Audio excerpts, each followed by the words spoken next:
So hello there guys, and welcome back to a brand new episode of the DNF1 F1 podcast. And what a race. I can't really add too much to it. I'm not gonna lie, I'm a little bit tired and exhausted. It's been a long day, but we're gonna go through the Spanish Grand Prix, and the big headline is Max Verstappen once again continuing to, I don't want to say dominate, but continuing to impress. Whenever he finishes a race, he wins. Although, it must be said, this time around, it certainly wasn't the formidable Max Verstappen that we've so often come to get used to this season.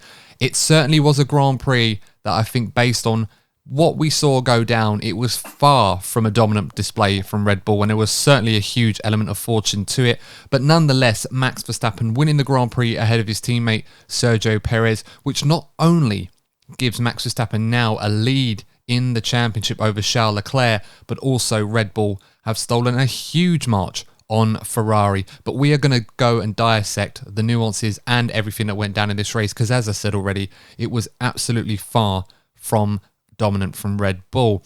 Joining me on this episode of the podcast, as always, we've got our co-host joining us once again, Courtney Pine and Lee Wallington. Lads, how are we doing? Courtney, let's start with you. How are you doing?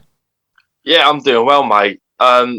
Bit relieved after watching that race. Usually I expect Spain to be a boring one, because historically speaking, it usually is a boring one. But yeah, it was, looks like the new regulations are continuing to have the desired effect, and we actually had an interesting race there for once.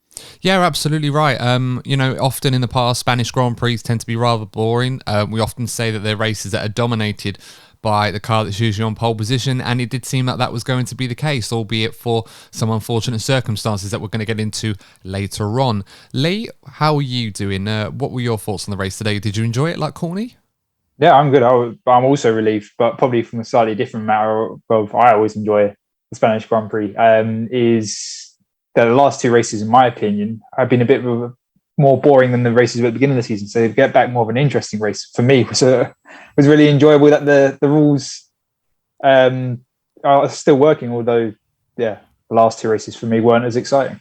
Yeah, I can totally understand that. I mean, it's relative at the end of the day. Yeah. It's never going to be a guarantee, but granted, the last two races haven't been as thrilling, perhaps, as the others have been, but they've still been good on merit. Perhaps this one was certainly a bit better than the Miami one.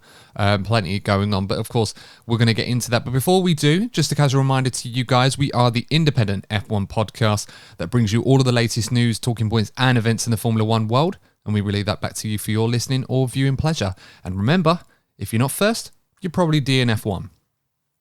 So guys, let's get into the race review. As I said already, it was a win for Red Bull, a win for Max Verstappen, a 1-2 finish for them and Sergio Perez, the second one this season, and a critically important one because it gives them not only control in the Constructors' Championship, but Max Verstappen, despite seemingly having a formidable, impossible lead to climb to catch Charles Leclerc, he now leads the Drivers' Championship by 6 points with his fourth win of the season. Courtney, I've already alluded to the fact that this was far from dominant from Max Verstappen, but given how the race transpired, should we be surprised that Max Verstappen ended up getting the win today? Because it seemed for a long time that it just was not going to be his day for loads of reasons. Yeah, it was surprising, I think, for two reasons. First of all, Charles Leclerc was pretty comfortable. I think Ferrari will be encouraged by the pace that Leclerc in particular showed. So, before the DNF, of course, that changed everything. And I think we saw some glimpses of the Max Verstappen that we saw in the past. We haven't been seeing as much lately. And that is a guy that's very hot in the cockpit and was making mistakes that we don't usually see him make. That there have been times at the beginning of this season where Max Verstappen's looked almost unstoppable. But I think today is proof that if Ferrari, Leclerc, or maybe even Mercedes and the two Brits get their act together, Max Verstappen still shows that he can get rattled when things don't go his way. Yeah, absolutely. I think we saw elements of Max Verstappen towards the tail end of 2021 creeping out. There were mistakes coming in. There were certain elements to his driving that looked frustrated, impatient. We know Max is one of those guys that often shouts down on the radio when he's not happy about something, no matter how small it is, but it doesn't often affect his driving. But on a day like today, he was becoming increasingly frustrated, especially in that period when he was stuck behind George Russell earlier in the race and he couldn't seem to find a way past him. And of course, we'll get into that a little bit later on. But Lee, what were your thoughts on Max Verstappen and Red Bull today? Will they consider this a victory? They can look back on and just say, look, we got a huge slice of fortune, we'll take the result? Or is it one of those where they feel like the win was definitely up there for them? It just didn't really go according to plan in how they intended to go about it? I think they definitely went into the race with a obviously target of the race win. There's a perfect example of damage limitation. Max made the mistake with that help with that gust and went off the track. And there's that's part of the frustration that was creeping in because he'd blown his chance of what he thought of getting the race win. So having that fortune coming back to him, along with the annoyance of the DRS, it was always on the card for Red Bull to have a chance at the win. For me, I feel more sorry for Sergio that for no fault of his own, he had to give up effectively the race win on team orders, and he didn't make any mistake today, and he lost out and in that championship battle. And obviously, I may get into the discussion about team orders this early in the season, but I feel sorry for him, to be honest. Yeah, same. Yeah, no, I couldn't agree more. Obviously, we'll talk about Perez in a minute, but obviously, one thing that was quite interesting was the fact that Red Bull was struggling with this DRS issue. And it always seems to be something else with the car at the moment. Of course, Max had that issue in qualifying, which some people thought was an engine issue.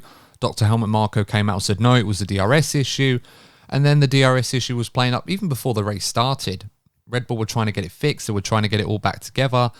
It looked like they got it fixed. Max was still having trouble. And, there were times when he was pressing it constantly. I think he was saying, I'm pressing it like 50 times and it just won't open, or it was opening and closing. So, they got away with it today in terms of the reliability, but is this something that Red Bull should be concerned about going forward? Because the upgrades have gone on to practically almost everybody with the exception of Haas to a degree. And I think that the way the race was going, it didn't look like that they had the best car, or at least the most reliable one for some time. So is that something that Red Bull, despite getting the result today that they would have wanted, will be concerned about going forward? I think Red Bull will be... Obviously, they're going to be very happy with the points that they've got, and obviously Max Verstappen leading the World Championship. But I think they're going to go away deep inside feeling, a little bit empty almost. Because, first of all, as Lee perfectly said about Sergio Perez, there's no doubt that Sergio Perez will be upset about that. I think, what he said on the radio afterwards was perfect.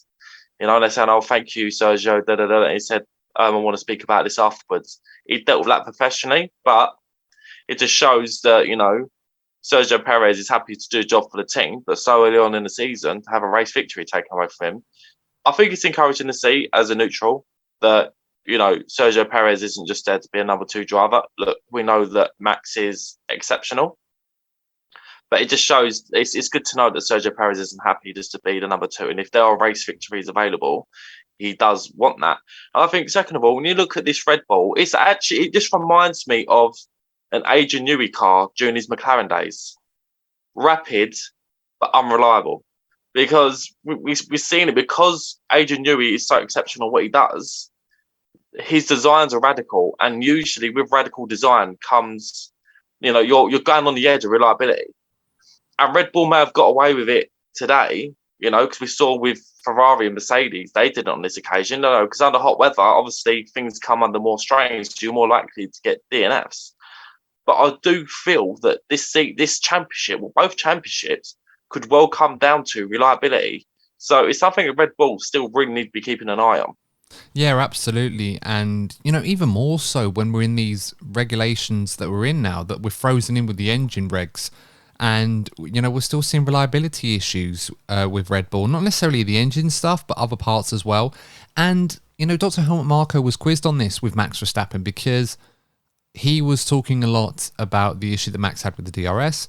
He said that a lot of it probably was down to the changing parts, the weight saving that they've been going through. And Red Bull have obviously been trying to put that car on a diet to make it more, more agile, a faster car, an all-round better car. And it obviously still has some teething problems that they're yet to figure out. So it's certainly an important factor that they need to make sure that the reliability of the car is just as robust as it is quick.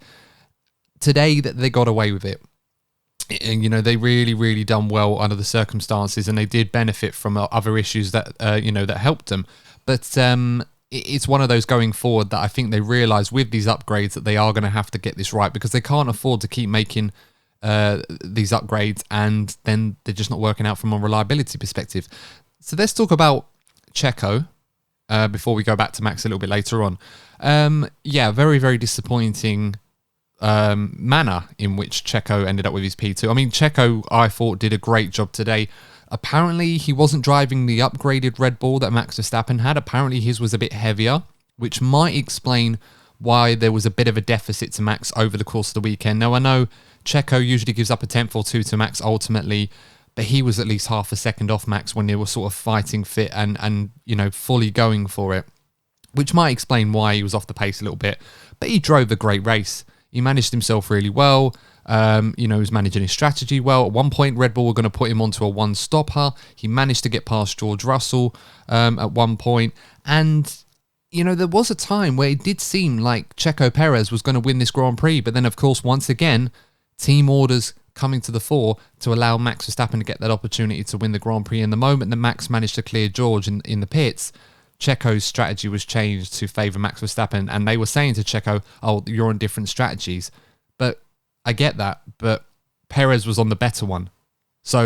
And Perez obviously said on the radio, "We need to talk about this afterwards." So clearly there was some frustration there from Checo Perez on this one, because it seemed like this was a race that he would have very much wanted to win today, and the only reason why he didn't is because his teammate is fighting at the front of the World Championship. That being said, Checo himself, what is he, third or fourth in the championship? He's not exactly far off himself. So should we write this one down already and say that Red Bull have firmly put themselves in the Verstappen camp for this championship?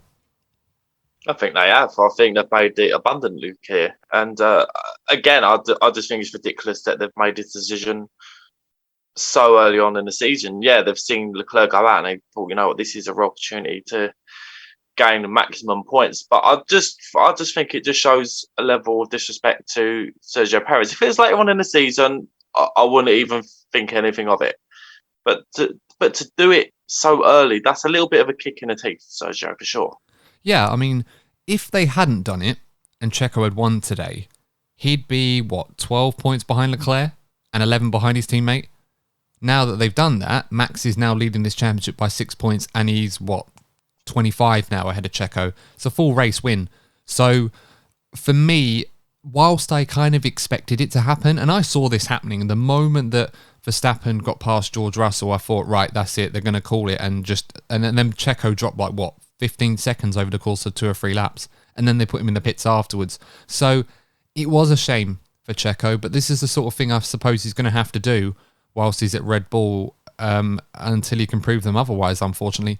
Lee, what did you make of Sergio Perez's performance today? Are you disappointed that Red Bull didn't give him the opportunity to try and go for the win himself, or were you expecting Red Bull at this point of the season to consolidate the position they were in, and more importantly, put Max ahead of Charles Leclerc when the opportunity came for him? I think it is a shame for Sergio. You think if Sergio had a bit of more luck this season, all right, we're only the 6th race in, Sergio could have 2 wins under his belt, which is not a bad thing for Sergio if he had so he's driving brilliantly, which is great to see. It's just it's a shame that happened, but I understand what Red Bull, especially with Charles's retirement, that they want to maximise that damage to Ferrari. For obviously racing this early in the season, it does suck a little bit as a neutral to see it, but I fully understand the reasoning behind it. I just do hope Sergio Red Bull allow Sergio to get that win later on, and don't try and hurt. But yeah, I wouldn't be surprised if we'll get this late as the season goes on. Yeah, absolutely. And I think it's important to stress that, it's funny, we were talking in the preview about this with Sean Kelly, and we were entertaining the idea, like, what would Ferrari do in this situation? If Sainz was leading the Grand Prix, Verstappen was out of the race, would they ask Sainz to slow down and let Leclerc through? I'm convinced that Ferrari probably would have done.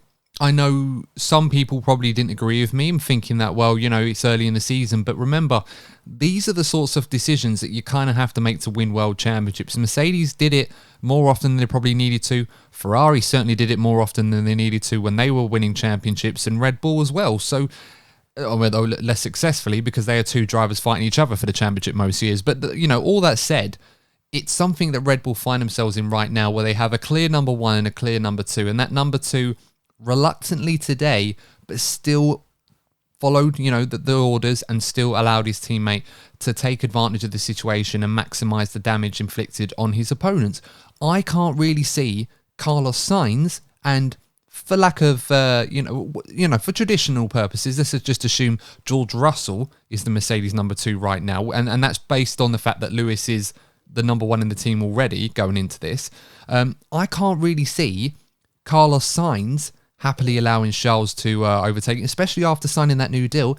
And I don't really think George Russell would do the same for Lewis unless it was painfully obvious that Lewis needed that place off of him. I think in a situation like this, I don't think they would have been happy to. So, or at the very least, it doesn't come without its problems. Red Bull right now do have that element to it. And, Mercedes, whilst they're not in that fight just yet, although they're getting closer, Ferrari right now can't really rely on both their cars to deliver at the same time.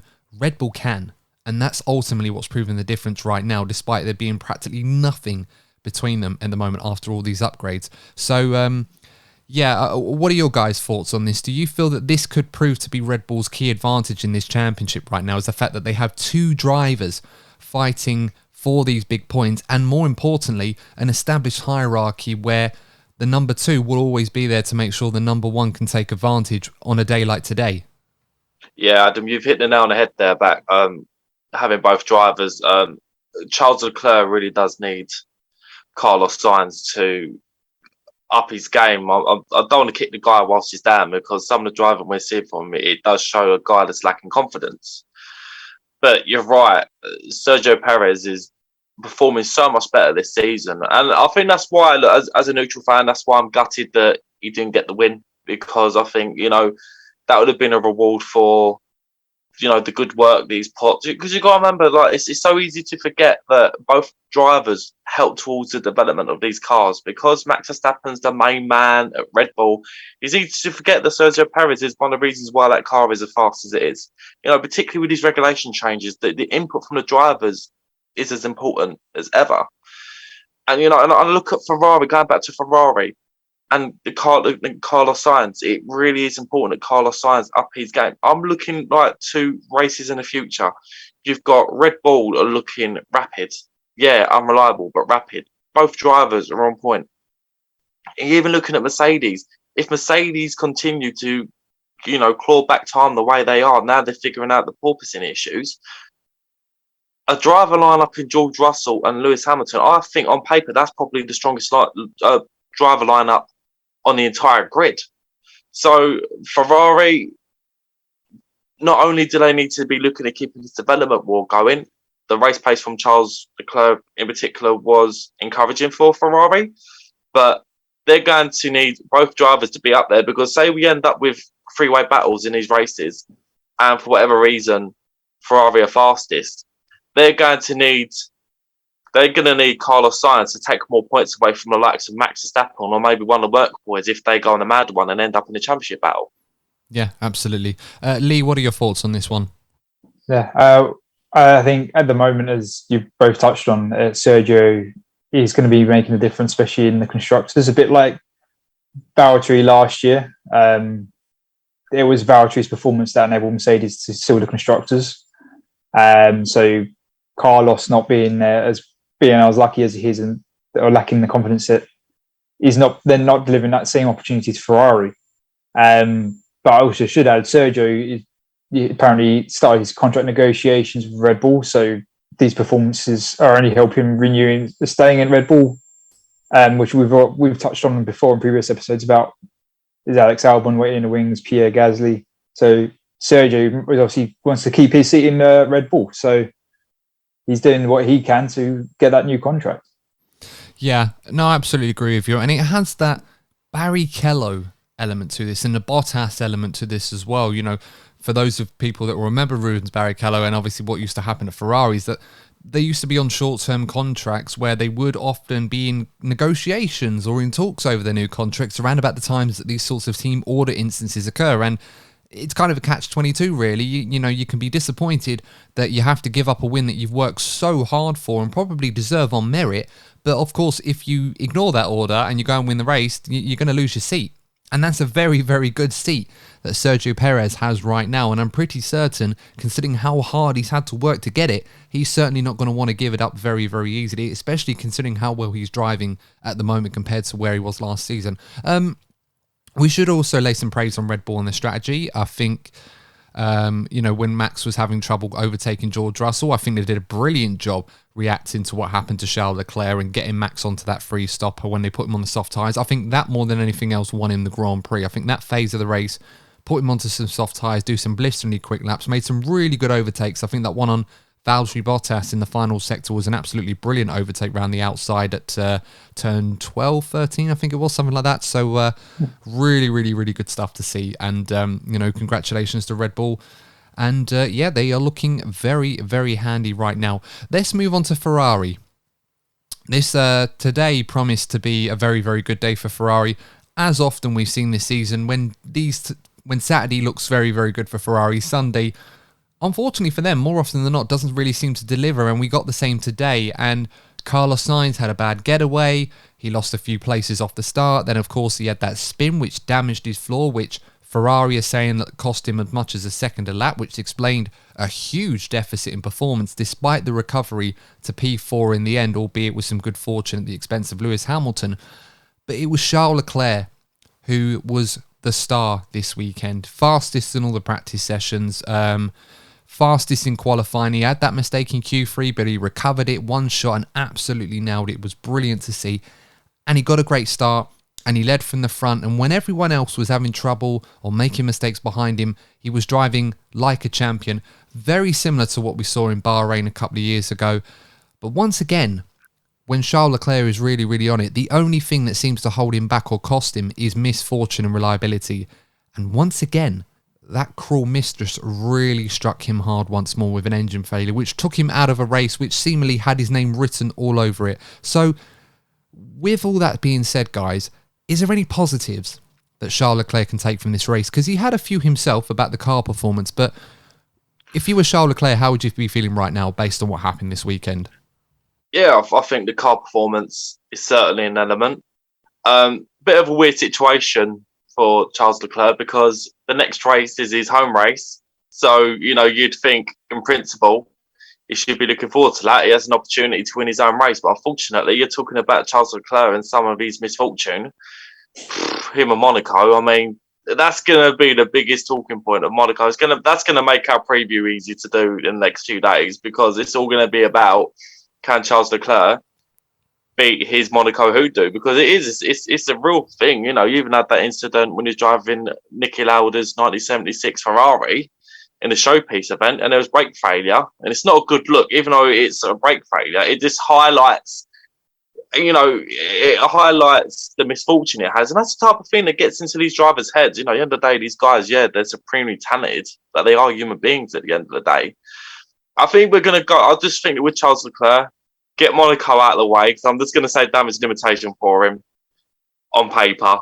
I think after Monaco, I think Ferrari and Charles Leclerc in particular really need to knuckle down, get their heads down and just get themselves right back into this game because they don't want to find themselves in a situation where they're going, I'm thinking about battling Red Bull. Instead of doing that, they're looking over their shoulders at Mercedes because the way that it's going, particularly Carlos Sainz is going to be Mercedes' next target if they carry on that upward trajectory. So for Ferrari, it really is a case of them looking forward to Red Bull and not back towards Mercedes.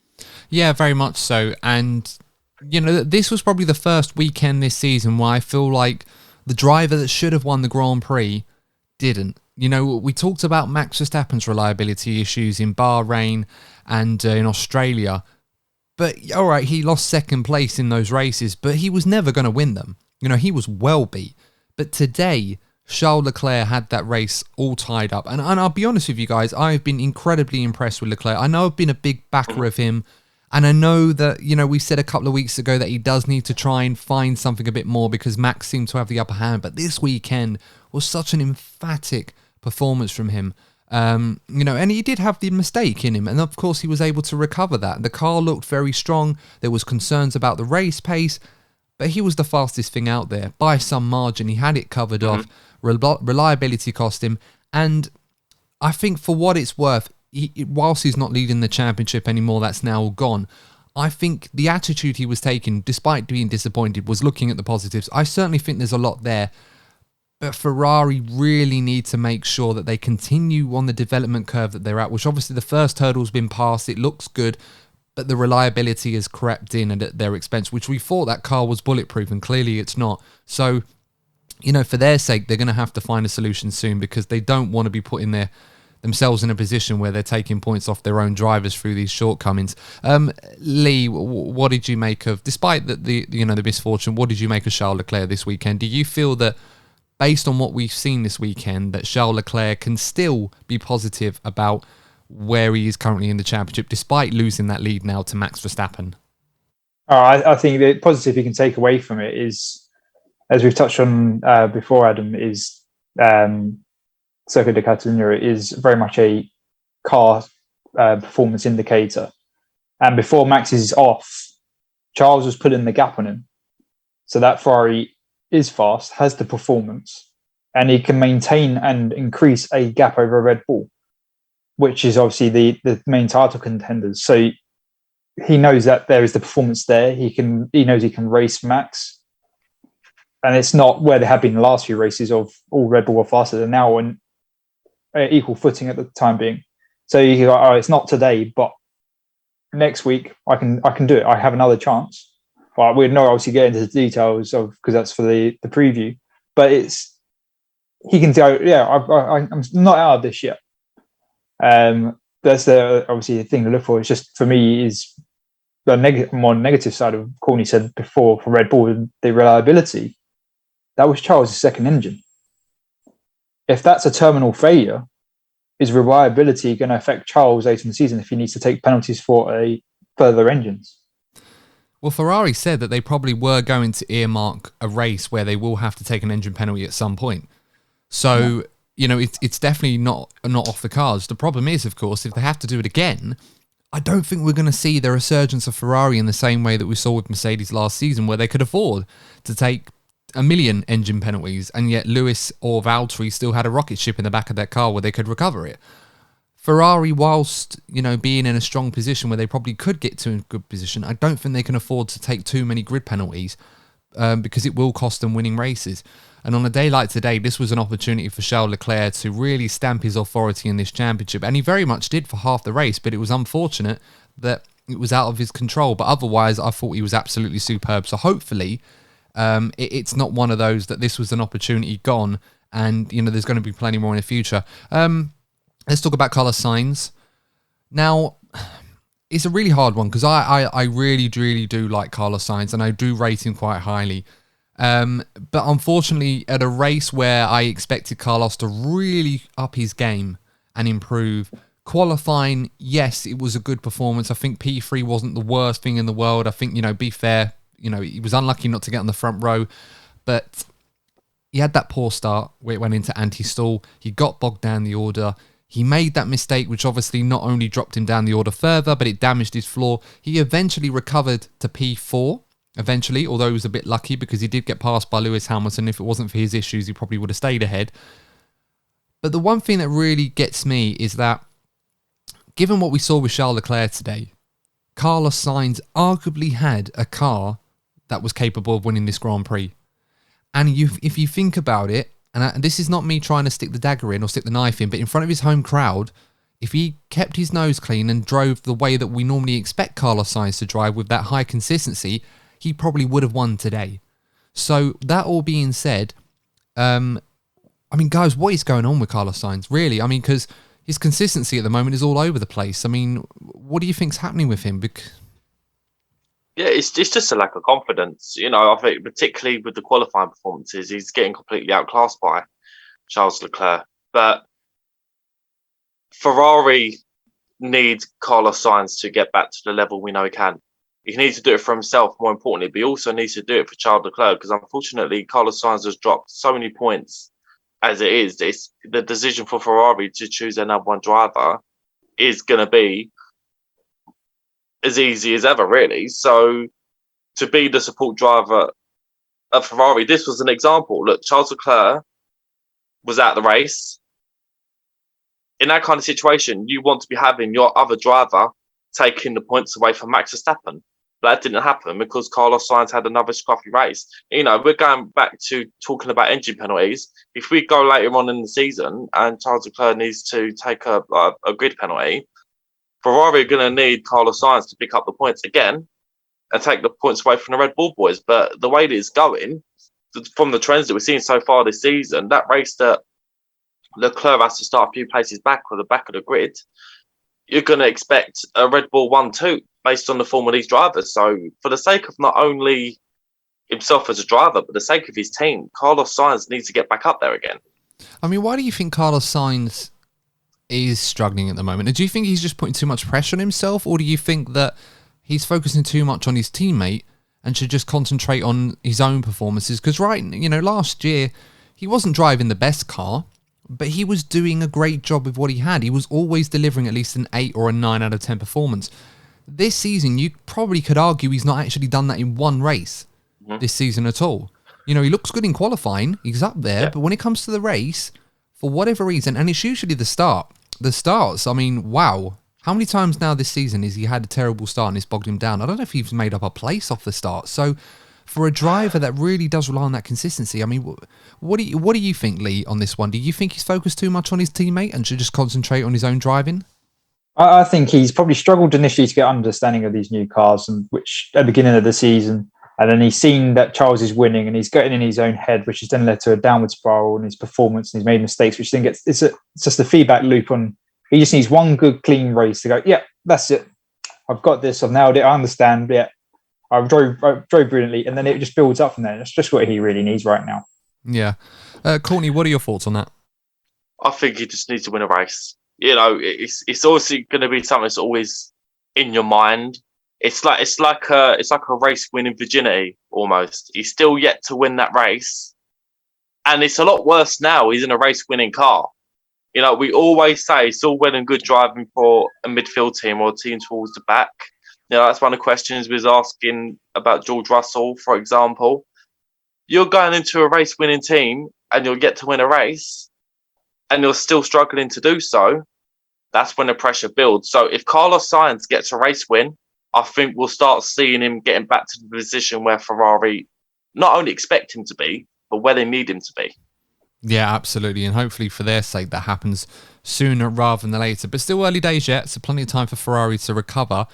But that hefty lead that they built up in the first few races is now completely gone. So they're going to be on an equal footing with everybody else.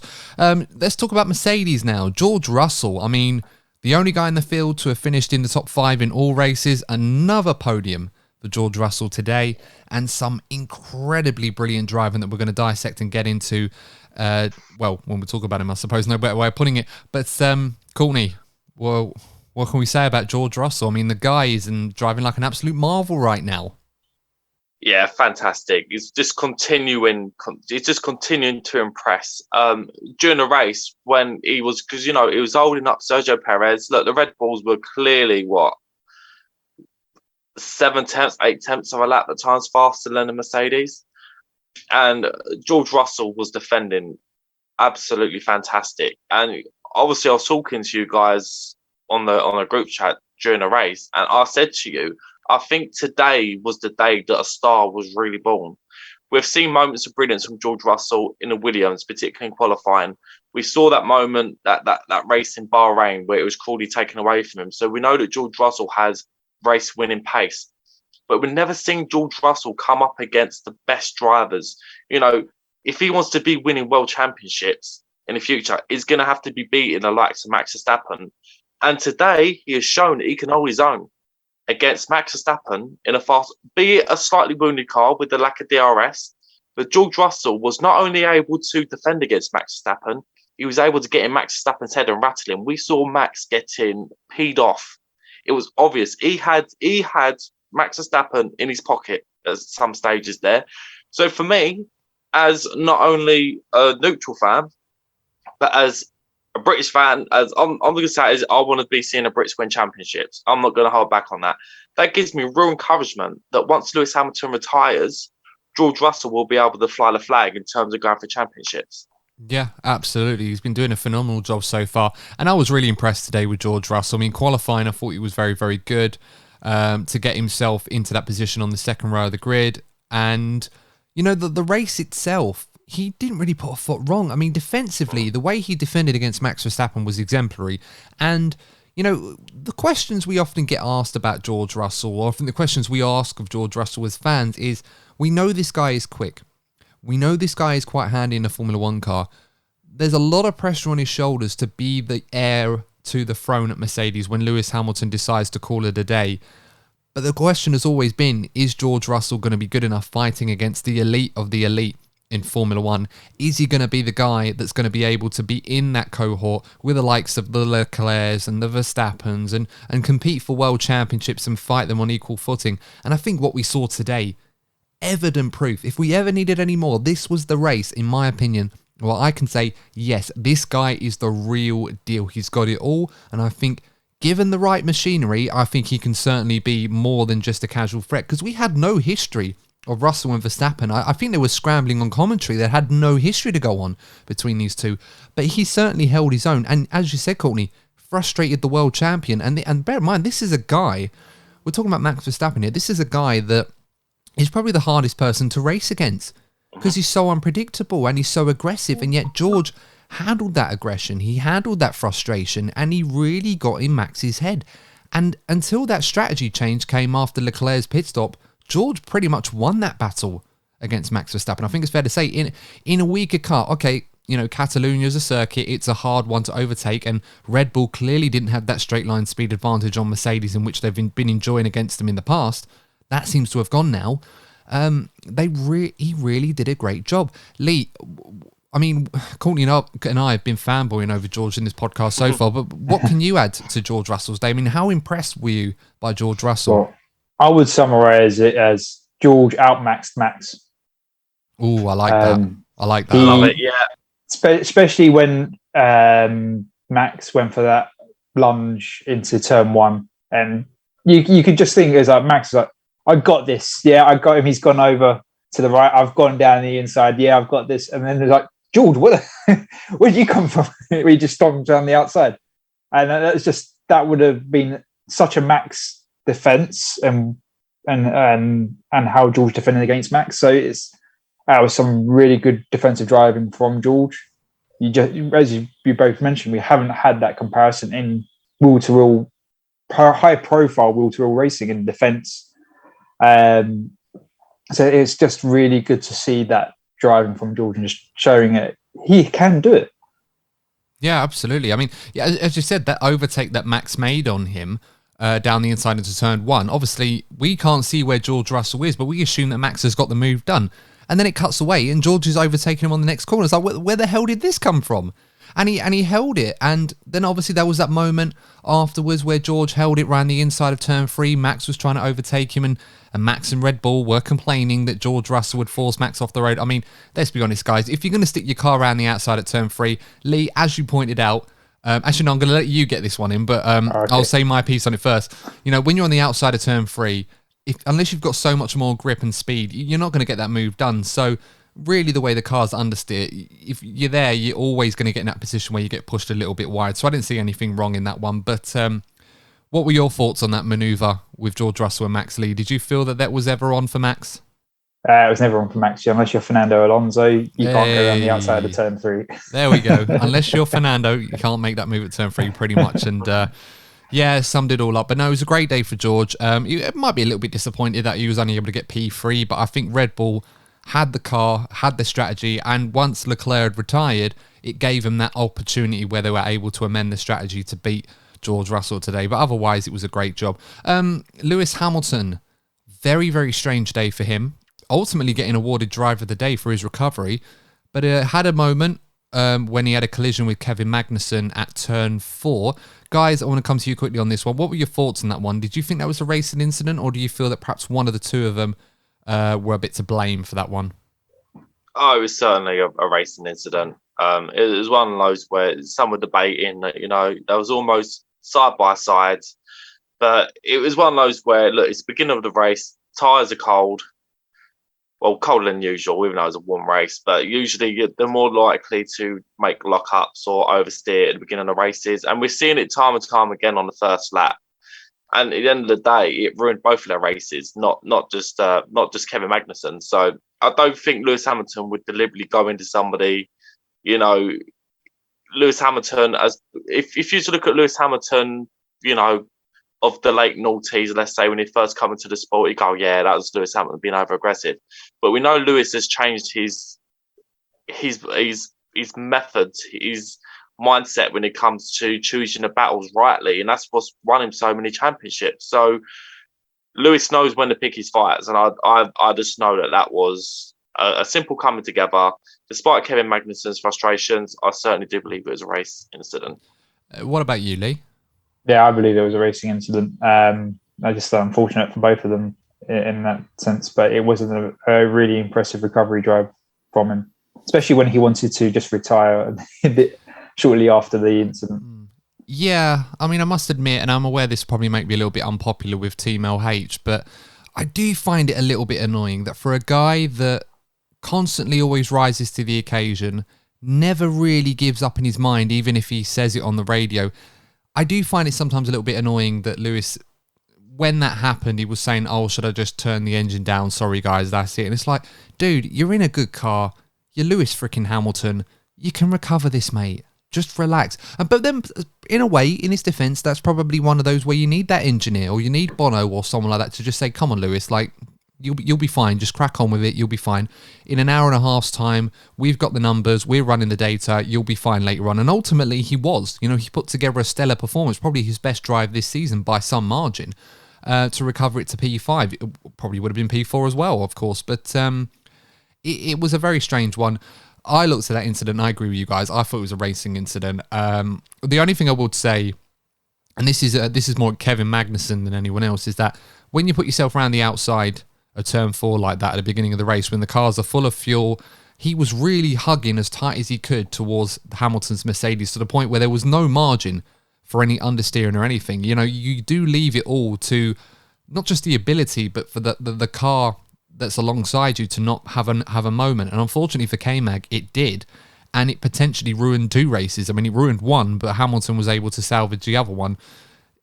So all that being said, guys, what are we thinking about Mercedes? Because Toto Wolff was singing the praises.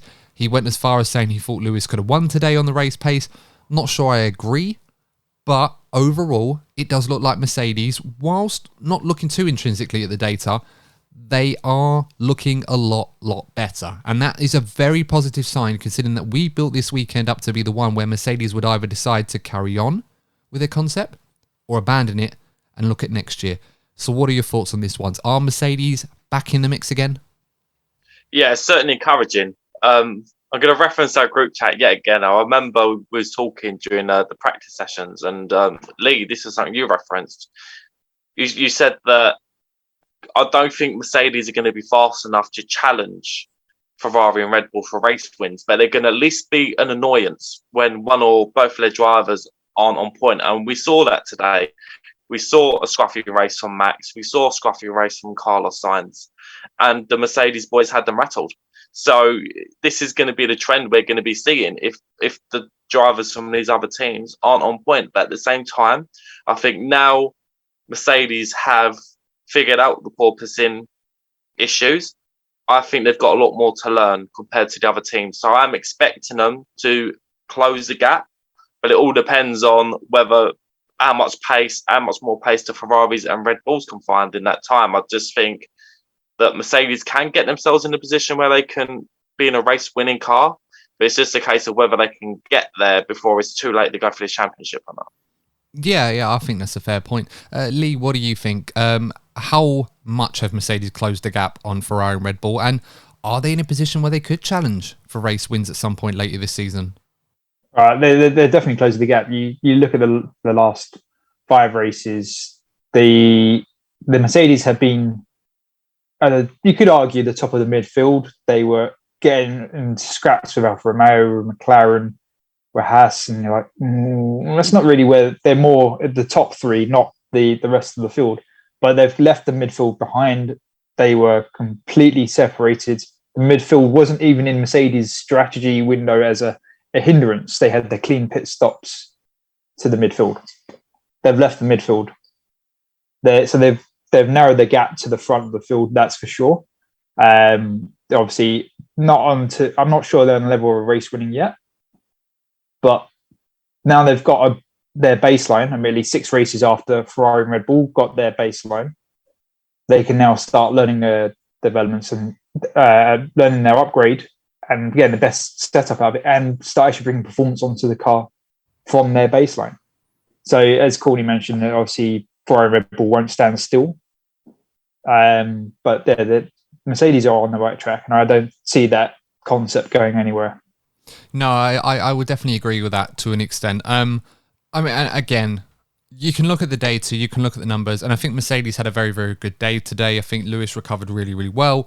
It just shows the recovery that he had whilst he was out to sync on strategy. He had the room to try and make that recovery work. I think if it had got caught up in traffic, I think it would have been a different story today. And it was similar to what we saw in Jeddah and Imola, where, traffic can really make the difference in making a strategy work. And in this case, Lewis was able to kind of work around it. And towards the end of the race, he's like, oh, wow, here he is all of a sudden. So the pace is definitely there.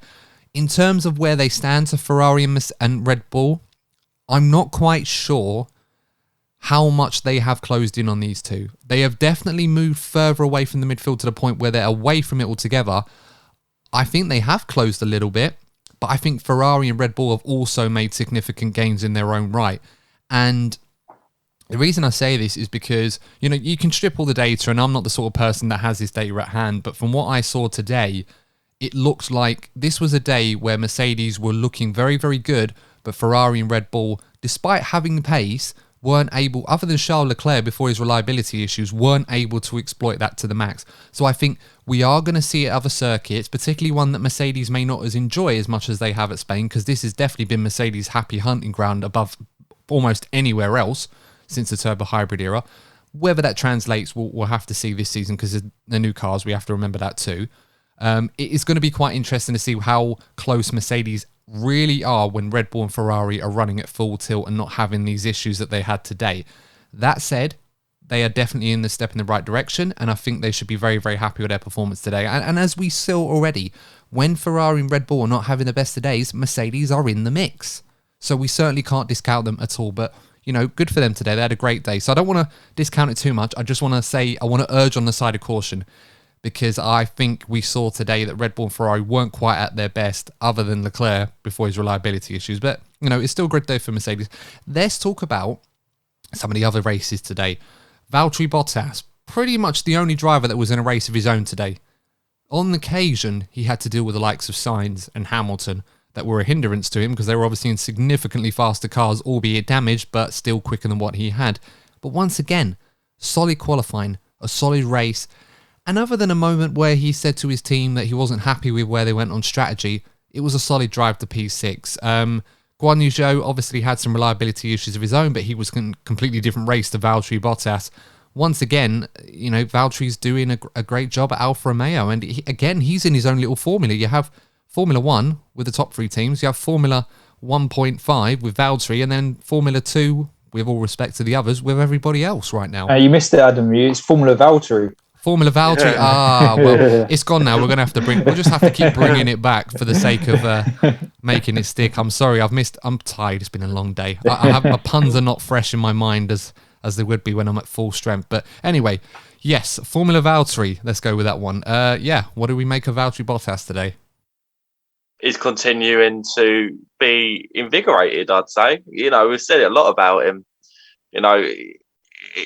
His time at Mercedes, of course, being in the fastest car is great, but to be, just to be the number 2 driver for such a long time, it must knock the spirit out of you. And I just think this move to Alfa Romeo has given him a new lease of life, and the development that the car has taken with these new regulations. He's certainly enjoying it, and I think it's obviously he has Guan Yu Zhou's number, so he doesn't have that element to worry about that he had at Mercedes. So I just think he's enjoying life at the moment, and it's actually showing in his performances.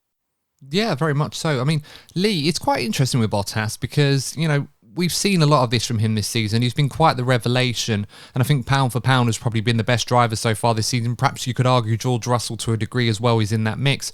But right now, Valtteri Bottas is driving in a very quick Alfa Romeo, and he's making it very quick as well. He's definitely playing his part. But Alfa Romeo are always quite limited on where they can go as a team, owing to their resources, and perhaps this is as high as they will go, and they'll slowly fade back into the midfield and further down the order as time presses on, when these cars are upgraded further and the teams understand them better. So if you're a rival team, say at Alpine or possibly McLaren, who might be unsure of their driver lineup, or Aston Martin or AlphaTauri, would you be looking at Valtteri Bottas and saying, if there's an opportunity, this is the guy we need to get? Because this guy is doing the business right now in these cars for Alfa Romeo, a team that you could argue can't offer him going forward what the others could. Well, I definitely don't think Valtteri's doing himself any harm in that aspect, put himself on the table to be that I'm still a brilliant driver. I mean, he's probably was very, not obviously undervalued by Mercedes because what he brought to the team. But as a fan of, I can't take it. But it's great to see the performances that we saw with him at Williams, about how he took that Williams around the circuit all those years ago. So it's good to see that performance there. But he's still such a valuable driver, just in the knowledge he brings from Mercedes to Alfa Romeo. And if he ever moves on to another team, that knowledge is still going to be vital. So he's Alfa Romeo's secret weapon this year. And it wasn't a secret. He's quite publicised. But he's done bringing what Alfa Romeo signed him up for, and it's just great to see him so happy and performing so well.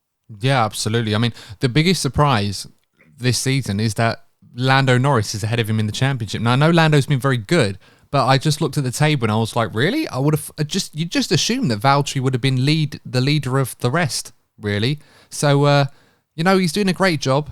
But while we're talking about Lando Norris, I think we should put special praise on his name today.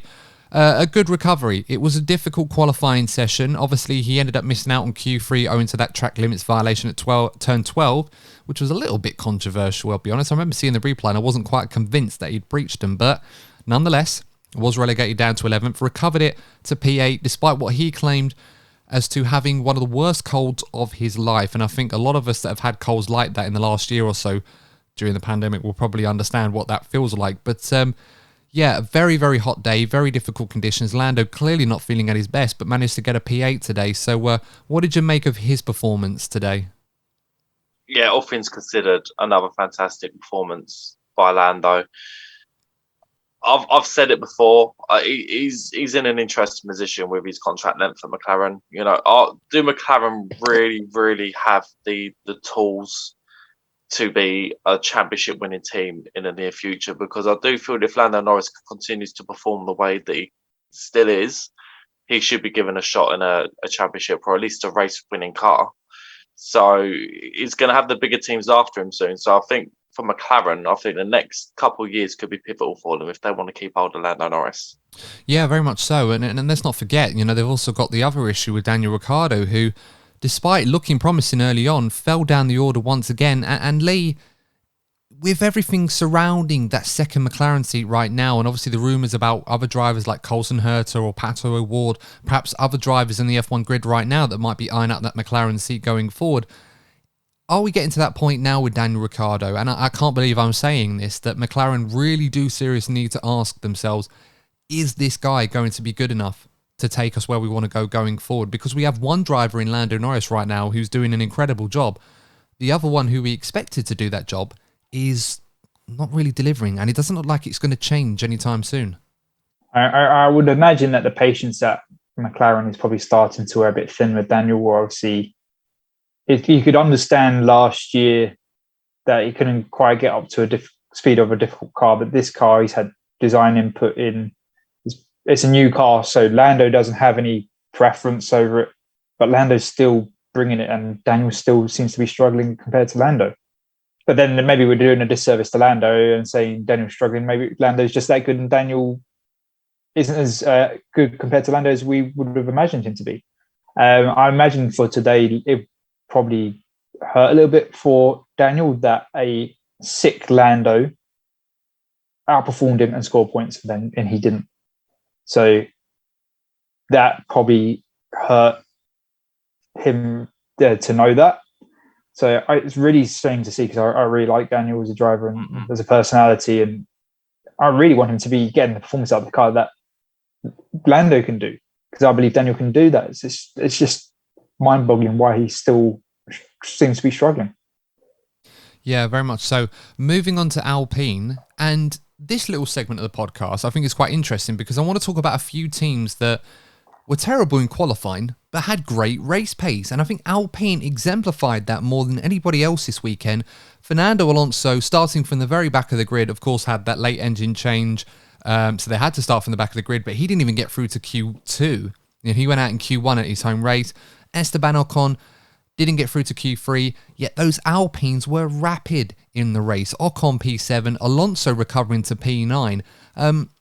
I mean, how do you feel if you're Alpine? Because, I mean, that's a great result under the circumstances, but how have they got a car that seems to be dreadful in qualifying, and yet in the race, they were absolutely enjoying themselves? I think I'd be much happier to have it that way than the other way around. I think we've seen some great cars in qualifying in the past just fall back through the pecking order during the race, and it's actually horrible to see. So I think I'd be happy about that. I just think Alpine as a team, I'd say they've probably been the most unlucky team on the grid so far. They've really, really have had some terrible luck. I do feel that if the luck swings their way, they could be in for a big result this season. We saw obviously in exceptional circumstances, we saw Ocon nick a win, but I really do believe. I think Fernando Alonso in particular. I think we're going to see something big from Fernando Alonso at some point this season, because he deserves it. With the package that he's been offered, and again, the lack of luck that the guy has had, I think he's due a big performance. We might. In a mental race, don't rule out seeing a Fernando Alonso win this season. Yeah, and this has been a very, very difficult race today. It was really, really hot. The track conditions were very difficult. And as I said, yeah, you're right, Courtney. Alpine have been rather unfortunate this season, but they do seem to have a good race car on their hands. And that's the order you want to have it. You could be Haas, who had a good car in qualifying, but a poor car in the race. They had two cars in Q3 and... one in Q3, I should say, but then, actually, no, it was two in Q3, wasn't it? It was two, yeah, sorry, you're right, it was two. Why was I thinking Magnussen didn't get, of course he did. Anyway, look, he wrecked his race anyway, and the race didn't go according to plan for Mick Schumacher, unfortunately, so, have to try again another day. But, Lee, on the subject of Fernando Alonso, Plan not quite going according to plan over the course of the season so far, but based on what we saw today, there's definitely room for optimism going forward for Alpine.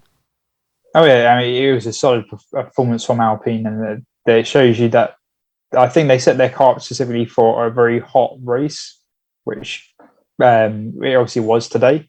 And I just remember at the beginning of the race, it was like, there's an Alpine overtaking, there's an Alpine overtaking, there's an Alpine overtaking, there's an Alpine overtaking. Obviously, for Fernando, you start so far back, you obviously have a lot of cars to overtake. But I think a few laps into the race, Fernando had already gained like 6 or 7 positions. So what a rapid start he had. So the wily old fox is still there. It was just a solid performance from both of them in a really racy car. Yes, obviously they lack their 1 lap pace, but that's not everything for a race car. It's a racing car, not a 1 lap car. Yeah, very true. And I think we should really praise the 2022 cars in equal measure, because this is a circuit where we don't expect many overtakes, and I think we were quite spoiled almost for overtakes. I mean, we had some crazy stuff going on in the race anyway with reliability and crashes, etc. But it was a very good race, and we didn't have a safety car either, if our memory serves me right, which was very strange because we got them in all the junior races. So, yeah, absolutely love to see that. So it's very, very good stuff. Quick note on Yuki Tsunoda. We'll talk about him briefly. Another good result for him. Good points. And it gets to that point now where, AlphaTauri might be looking forward with their driver choices, and Tsunoda's certainly doing himself no harm, getting in the points once again. Yeah, he's one of the drivers that have really had to step up this season, and so far he's doing exactly that. He has to keep this going though, because he is one of the drivers that will be vulnerable, just simply because of the team that he drives for. I do feel there's a lot of pressure on that team because of that. So I just think that he has to continue and not drop off like he did last season. That's vital. But I think we've seen so far he can certainly do that. Yeah, absolutely. And Lee, he certainly seems to have the measure of Pierre Gasly, and that's a huge surprise. That's certainly no mean feat. Oh yeah, he's as Colin mentioned, he has to have a successful season, and so far he's doing very well in taking that step up into last year. So obviously Pierre is a good target, and I understand across the grid what he brings to a team. So Yuki's doing himself no harm in beating Pierre. Yeah, and we were talking about the hot conditions. I think there was a point in the race where Mercedes were talking about this, because I know teams were asked to submit their cooling packages, or however that sort of translates with the teams and designing their cars, etc., is up to them. But Mercedes were having some problems with cooling, and it was something that I noticed with them, that owing to the issues that Mercedes were having towards the end of the race with Russell and Hamilton. Do you think that might be one of the issues, that they just went a bit too extreme on the way they set the car up to manage cooling? Yeah. That's your answer. Sorry, it was a bit of a sideways step. It just come to mind when we were talking about it with hot conditions. But anyway, look, let's round this off with Aston Martin. I think we'll talk about them before we sign off. And this was a very, very strange weekend for them, because obviously they turn up with their B-spec car, which both drivers got to drive, which I think we're all in agreement is good, because we were worried that Vettel was going to drive the old car. And it turned up and it was pretty much a green Red Bull, or close. And we talked about this on the live stream and qualifying, Lee. Courtney, I want to get your thoughts on this one. What are your thoughts on this car? And especially given that this is a team that's had a history of... well, for lack of a better way, rolling out a carbon copy of another car. I mean, do you feel that this might have any legs, that Red Bull may want to investigate this with what's gone on with Aston Martin and how they've ended up turning up with a car that very much resembles at least the side pods and the under part of the Red Bull? Well, yeah, you couldn't blame Red Bull at all for making a complaint. I can't believe I'm saying that. I just said it's okay for Red Bull to make a complaint, because they seem to complain about bloody everything. But on this occasion, it's okay for Red Bull to have a moment, because it's obvious that they've had concepts. Because I think there's been a lot of acquisition of Red Bull staff at Aston Martin over the last season or so. So, of course, information might have been taken on, because I know there are agreements that certain information can't be passed on in contracts, blah, blah, blah, blah, blah. So maybe there might have been some breaches in contracts. But that's something that Red Bull will obviously need to investigate. But I think in terms of the performance of the car, and we saw it as well with the McLaren, actually. They made so many changes to the car, but it takes time to make an understanding of these big changes. If you're completely changing a car, it's going to take time. And I think we saw that with the Aston Martin. So let's say, hypothetically speaking, they've copied the Red Bull concept. It's all well and good copying it, but you need to understand why they've gone down that direction. And just bowing onto your car doesn't mean it's going to suit your car. So I think there's going to be a lot of head scratching at Aston Martin. Can they get there? If they go down the similar road to Red Bull, then of course they can, because obviously the Red Bull's working well, and the Mercedes have also made progress with their engine as well. So with those two things combined, they should have a steady car. But as I said, you can't just put bits on a car and expect it to work. There's a lot of work in the philosophies that go into making those cars work the way they do. So the next few races are going to be very interesting for Aston Martin, that's for sure. Yeah, I certainly don't think that issue is going to go away anytime soon. And you're right. In the course of the race, the Aston Martin definitely grew. At least in Vettel's hands, it certainly looked like it was growing in performance. So it could be one of those where they just really need to understand it properly and see where it all pans out. I mean, the numbers are there. They obviously think that this is a faster car. Stroll's comments pre-qualifying were quite interesting when he was saying that they built two cars and they went with the old one. I don't really think that was quite accurate, or he said that right. I think what he meant was they designed the first car and then they had this car that they were sort of in the works, and then they obviously had to put that together. But I'm sure we're not going to hear the end of this with Red Bull and Aston Martin. I mean, it involves Red Bull, so we're certainly not going to hear the end of this at all. But, you know, I can totally understand how they feel on that regard. I think, you know, it is what it is. So we'll have to wait and see how they get on. But, guys, I think that's all we've got time for in this episode. It's certainly been a very, very long day for a lot of reasons, and certainly a lot to take away from that race. But I think given the upgrade season is very much underway, I think the good news is that a lot of teams seem to be very happy with their upgrades. At least we seem to got rid of the porpoising. I don't really remember seeing anybody that was complaining with that. Certainly not Mercedes, so that's certainly good news for them as well. But of course, we're going to be back with our preview for the Monaco Grand Prix, and it's going to be a very, very significant Monaco Grand Prix, probably one of the more significant in recent years. Can Charles Leclerc catch Max Verstappen and win his home Grand Prix, which he's never done before, not even finished? So certainly going to be a hoodoo. He's going to want a break, and Ferrari will need to respond in kind. If you have enjoyed this episode of the podcast, don't forget to like and subscribe to the channel on YouTube. Of course, if you follow us on your favorite podcasting platform, you can also like and follow us on there as well. We greatly appreciate it. And of course, we love every single one of you that tunes into our live streams of qualifying as well. And of course, we'll be back for the next one of those on Saturday. But until then, guys, we've been DNF1. Thanks for tuning in. Stay safe. And we'll see you in the next episode of the DNF1 F1 podcast. Take care. See you soon. Goodbye.